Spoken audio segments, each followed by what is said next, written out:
Des tonnes de céréales ukrainiennes qui pourrissent faute d'être exportées. C'est la conséquence du verrou imposé par la Russie sur les ports de la mer Noire où les navires restent à quai. Seule la levée des sanctions pourrait débloquer la situation, affirme Moscou. Impensable, répond la communauté internationale. Une situation qui aggrave l'insécurité alimentaire dans le monde, selon les Nations Unies.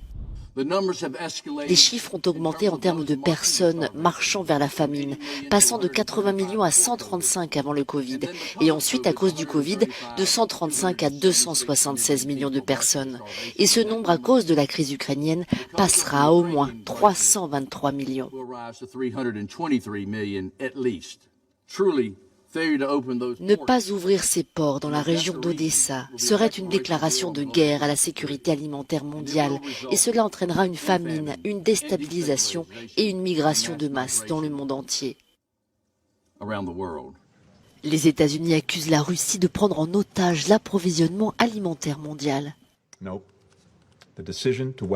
la décision d'utiliser la faim comme une arme appartient à Moscou et à Moscou seul. Ne me croyez pas sur parole, même Dimitri Medvedev, le vice-président du Conseil de sécurité russe, ancien président russe, a récemment déclaré que les produits agricoles russes étaient, et je le cite, son arme tranquille. Pour soutenir l'Ukraine, le Congrès américain a débloqué une gigantesque enveloppe de 40 milliards de dollars, soit près de 38 milliards d'euros. Une partie de cette aide doit permettre au pays de s'armer.